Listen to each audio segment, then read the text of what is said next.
Hello students, today we will see the next topic fertilization.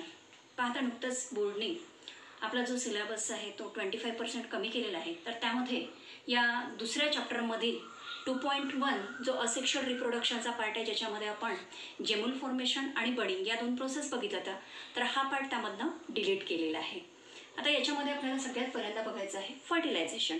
पाहता fertilisation बघण्याच्या आधी आपण संपूर्ण male reproductive system, female reproductive system, त्यानंतर गमिटोजेनेसिस ज्यामध्ये स्पर्मॅटोजेनेसिस, ओजेनेसिस, फॉर्मेशन ऑफ स्पर्म आणि त्याचबरोबर आपण स्ट्रक्चर ऑफ सेकंडरी ओसाइट हा सर्व पार्ट बघितलेला आहे. आता याच्यामध्ये आपल्याला फर्टिलायझेशनमध्ये बघायचं आहे what is fertilization. Here fertilization means the process in which haploid male gamete, that is the sperm, fused with the haploid female gamete means eggs is called as the fertilization. कि fertilization means the haploid male gamete and haploid female gamete. आता male gamete कोणता आहे? Sperm आहे आणि female gamete कोणता आहे? Eggs और ovum. Here the haploid male gamete fused with the haploid female gamete forms a diploid zygote is called as fertilization. की त्या प्रोसेसला काय म्हणतात? फर्टिलायझेशन म्हणतात. Here this fertilisation which is also called as syngamy. यालाच पुन्हा आपण काय म्हणतो? सिंगॅमी म्हणतो. आता here the fertilisation process is internal type. की ह्युमन बिंग्समध्ये फर्टिलायझेशनची जी प्रोसेस आहे ही कोणत्या टाईपची आहे? इंटरनल टाईपची आहे. अँड इट ऑकर्स इन एम्पोला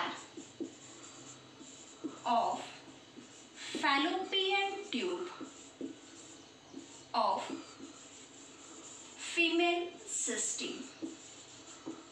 याच्यामध्ये ह्युमन बिंग्समध्ये फर्टिलायझेशन जे आहे हे इंटरनल टाइप्स आहे and it occurs in the ampulla of the fallopian tube or the uterine tube of the female reproductive system.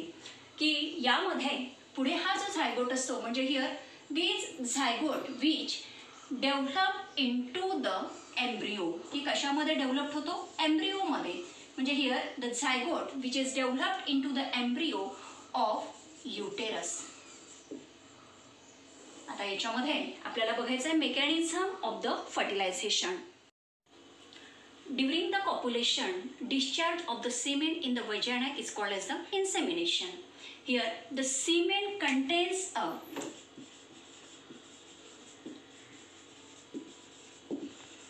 400 millions of sperm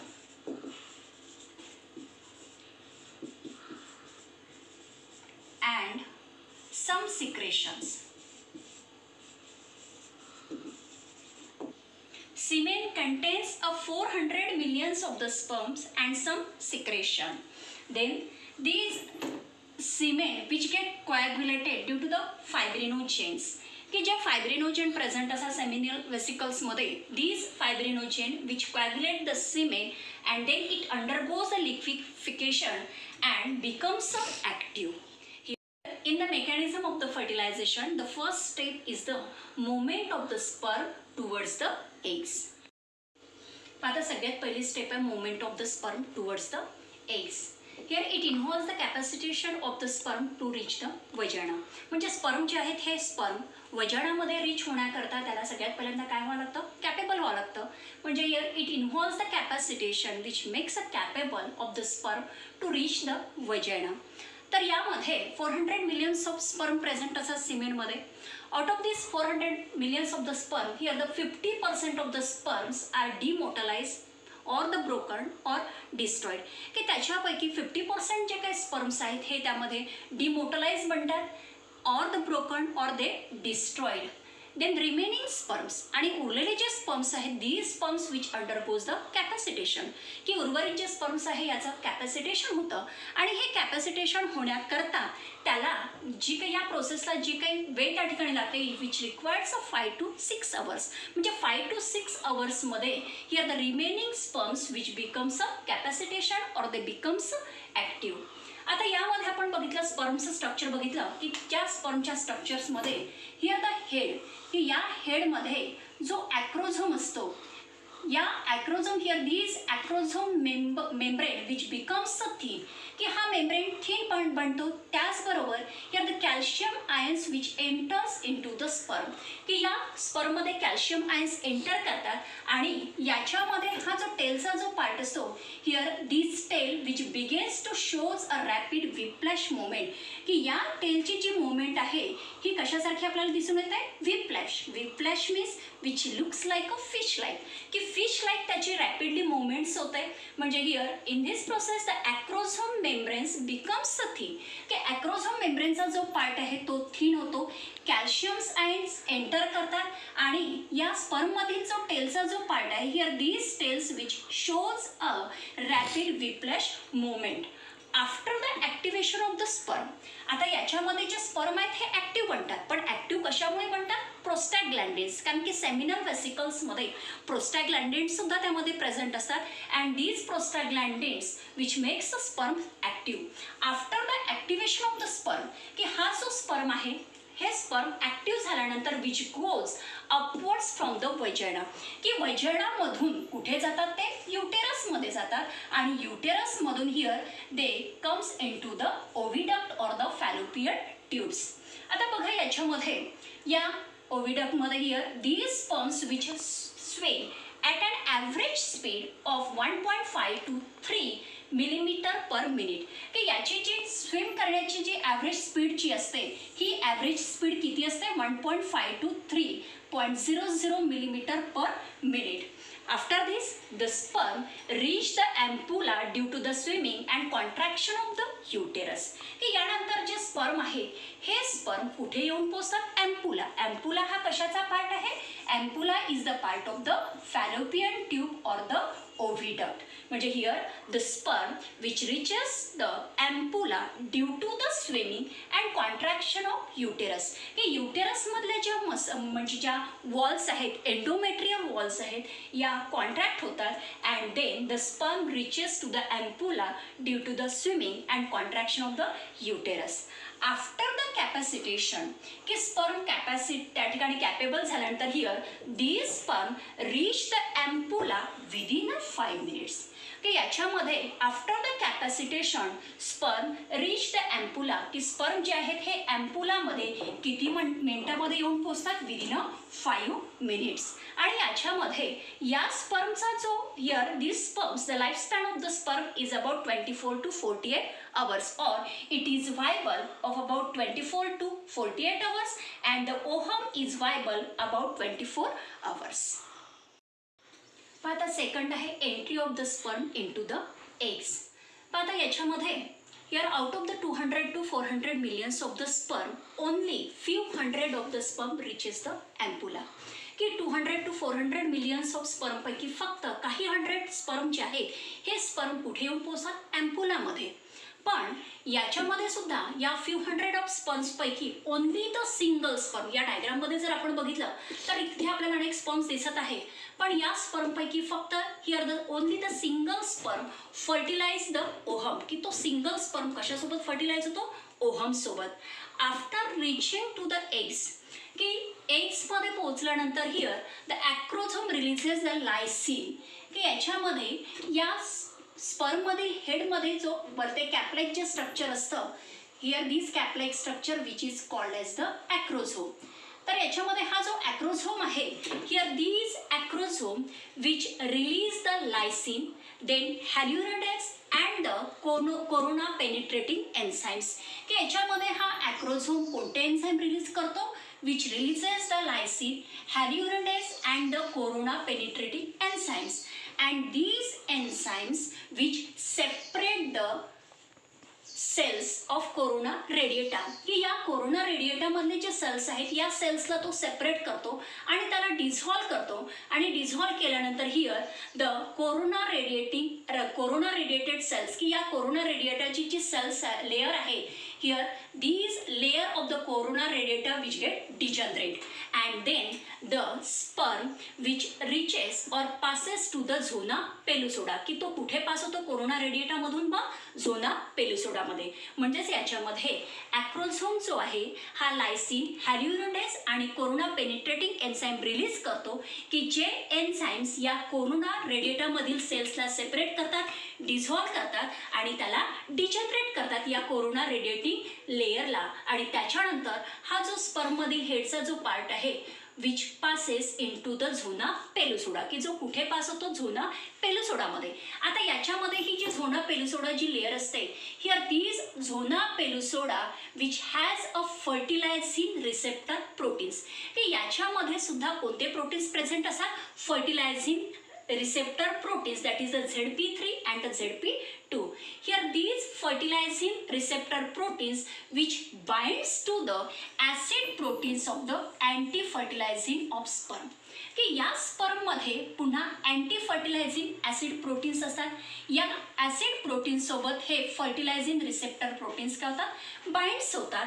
then they form some fertilizing anti-fertilizing interaction, and here after this interaction they enhance the process of the fertilization, की दोघांमध्ये सुद्धा फर्टिलायझिंग आणि anti fertilizing interaction होतं, की ज्यामुळे here it brings about the fertilization process. Here this fertilizing anti-fertilizing interaction is specific to the species and it is also called as the compatibility reactions, की यालाच आपण पुन्हा काय म्हणतो, compatibility reaction म्हणतो. म्हणजे याच्यामध्ये एक लक्षात ठेवायचं की या एग्स मधील जो झोना पेलुसोडा जी लेयर असते, ही या झोना पेलुसोडामध्ये फर्टिलायझिंग रिसेप्टर प्रोटीन्स असतात. एक लक्षात ठेवायचं की आयन जर असेल तर तो काय असेल, प्रोटीन असेल. तर हा फर्टिलायझिंग रिसेप्टर प्रोटीन जो आहे हा स्पर्म मधील या ॲसिड प्रोटीन सोबत का तो बाइंड्स होतो and it brings about the fertilizing anti fertilizing interaction, and these anti fertilizing interaction which enhance the process of the fertilization. And here this interaction which is also called as the compatibility reactions, की याच फर्टिलायझिंग anti फर्टिलायझिंग इंटरॅक्शनलाच आपण काय म्हणतो, कंपॅटिबिलिटी reaction म्हणतो.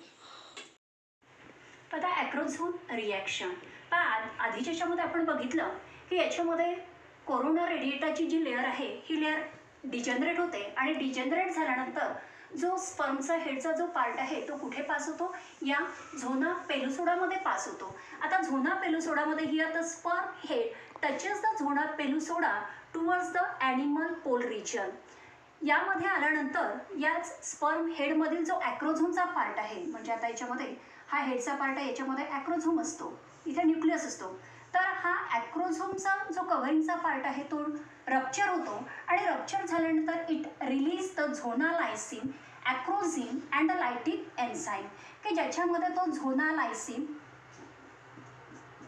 त्यानंतर लायटिक enzyme release करतो, की जे एन्झाईम या झोना पेलुसोडाला ब्रेकअप करतात. म्हणजे here the acrosome covering ruptures and it release the acrosin or the zona lysin and lytic enzyme, and these zona lysin or the lytic enzyme which break the zona pellucida. म्हणजे आता इथे झोना पेलुसोडाची जी layer आहे ती break झाली आणि break झाल्यानंतर याच्यामध्ये फक्त हा जो स्पर्म हेडचा पार्ट जो आहे, म्हणजे here only the sperm head with nucleus and the centriole enters into the eggs while the other parts which remains outside, की बाकीचा जो पार्ट आहे ज्याच्यामध्ये आता मिडल पीस आहे, टेलचा जो पार्ट असतो हा बाहेर असतो आणि फक्त या एग्समध्ये कोणता पार्ट एंटर करतो, head nucleus with a centrioles. आता here these sperm head touches the vitelline membrane, की हा जो स्पर्म हेडचा जो पार्ट आहे हा या व्हायटेलाइन मेम्ब्रेनला काय करतो, टच करतो. Then these vitelline membrane which undergoes the physicochemical changes and it get converted into the fertilization membrane, की याच्यामध्ये स्पर्म हेडचा जो पार्ट आहे जेव्हा या व्हायटेलाइन मेम्ब्रेनला टच करतो तेव्हा Here these vitelline membrane which undergoes the physiochemical changes and it get converted into the fertilizing membranes. Then the perivitelline space is created. की याच्यामध्ये झोनालायसिन आणि व्हायटेलाइन मेम्ब्रेन याच्यामध्ये जी स्पेस असते त्याला आपण पेरिव्हायटेलाइन स्पेस म्हणतो. Here these perivitelline space which is created by the deactivating receptor of the zona pellusoda for the avoiding polyspermy. म्हणजे याच्यामध्ये आता झोना पेलुसोडा जो आहे हा झोना पेलुसोडा काय करतो की जो एखादा स्ट्रॉंग स्पर्म असेल तो स्ट्रॉंग स्पर्म त्यामध्ये एंटर करतो आणि बाकीचे जे स्पर्म्स आहेत हे स्पर्म्स या व्हायटेलाइन मेंबरमध्ये एंटर करू नये म्हणून त्यावर तो त्याला अवॉइड करण्याचं काम किंवा which prevent the entry of the other sperm की त्याला अवॉइड करण्याचं काम कोण करतो. Here the receptors of the zona pellucida. की झोना म्हणजे here the perivitelline space which is created by deactivating receptors of the zona pellucida for avoiding the polyspermy. आता याच्यानंतर नेक्स्ट आपल्याला बघायचं कट करायचं. आता नेक्स्ट आहे activation of the ovum. Before fertilization होण्याच्या पूर्वी ओहम जो असतो here before fertilization the ovum was at the metaphase second की मेटाफेज सेकंड स्टेजमध्ये असतो. आता या स्टेजमध्ये here the sperm head contact with the vitelline membrane. आधीच्या याच्यामध्ये आपण बघितलं की स्पर्म हेडचा जो पार्ट आहे which comes in contact with the vitelline membrane then this vitelline membrane undergoes the physicochemical changes and forms a fertilizing membrane. तर यामध्ये fertilisation होण्याच्या पूर्वी स्पर्म हेडचा जो पार्ट आहे which comes in contact with the vitelline membrane and then it becomes activated and complete the meiosis second process. की meiosis second process जी आहे ही केव्हा कम्प्लीट होते ड्युरिंग द फर्टिलायझेशन. की जे आपण उजिनेसिस प्रोसेस जेव्हा आपण बघितली तर उजिनेसिसमध्ये आपण बघितलं की here the secondary oocyte which undergoes the meiotic second division and further process is completed during the fertilization. म्हणजे फर्टिलायझेशनमध्ये मिओसिस सेकंडची जी प्रोसेस आहे ती कंप्लीट होते and it also gives the second polar body. की ज्या प्रोसेसमध्ये पुन्हा काय फॉर्म होते सेकंड पोलर बॉडी. यानंतर पुन्हा याच सेकंडरी oocyteमधील म्हणजे ओहममधील जो न्यूक्लियस असतो म्हणजे here the which is also called as the germinal vesicles. Here these germinal vesicles which get organized to forms a female pronucleus. की जो कशाचं फॉर्मेशन करतो फिमेल प्रोन्यूक्लियस. म्हणजे here the germinal vesicles organize to forms a female pronucleus and at this stage the ovum is a true or the eggs is a true ovum which get fertilized with the sperm. बघा आता next आहे fusion of the eggs and the sperm. आता याच्यामध्ये fusion of eggs आणि स्पर्ममध्ये mail आणि female प्रोन्यूक्लियसमधील जो कव्हरिंगचा पार्ट आहे here the covering of the male and the female pronucleus degenerate and aligning the chromosomal pairing. की याच्यामध्ये काय घडून तिथे chromosomal pairing and this result in the formation of the syn carry on by the process of the syngamy or the karyogamy. की यामध्ये here in this process the covering of the male and the female pronuclei degenerate and aligning the chromosomal pairing and this result in the formation of the sin carry on by the process of the syngamy or the karyogamy and thus finally it forms a zygote, that is a diploid zygote. Here in this process the proximal centriole received from the sperm. की या प्रोसेसमध्ये पुन्हा जो प्रॉक्झिमल centriole की जो स्पर्ममध्ये present असतो neck रिजनमध्ये here this proximal centriole which is received from the sperm and helps in the formation of the syncaryon spindle fibers. की ज्याच्यामध्ये इथे आपल्याला स्पिंडल फायबर्स दिसत आहे या स्पिंडल फायबरचं फॉर्मेशन होण्याकरता कोण मदत करतं proximal centriole. Means here this proximal centriole received from the sperm which helps in the syncaryon spindle and cleavage of the cells into the two blastomere cells. म्हणजे त्याचबरोबर हा जो झायगोट फॉर्म झालेला आहे या झायगोटचं क्लिवेज म्हणजे काय डिव्हिजन. म्हणजे here it also helps in the division of the cell that is a zygote सेलचं डिव्हिजन होतं किती सेल्समध्ये 2 ब्लास्टोमियर सेल्समध्ये. आता लास्ट आहे सिग्निफिकन्स ऑफ फर्टिलायझेशन. यामध्ये सगळ्यात पहिलं सिग्निफिकन्स आहे secondary oocyte complete the process of oogenesis. की सेकंडरी oocyte जो आहे हा ओजेनेसिसची प्रोसेस कंप्लीट करतो and then it transform into the matured haploid ovum. म्हणजे याच्यामध्ये फायनली कशामध्ये फॉर्मेशन होतं सेकंडरी ओसाइटचं मॅच्युअर्ड हॅप्लॉइड ओहममध्ये. सेकंड आहे here it the diploid chromosome number is restored in the zygote, की या फर्टिलायझेशन प्रोसेसमध्ये डिप्लॉइड क्रोमोझोम नंबर जे आहे which restored in the zygote.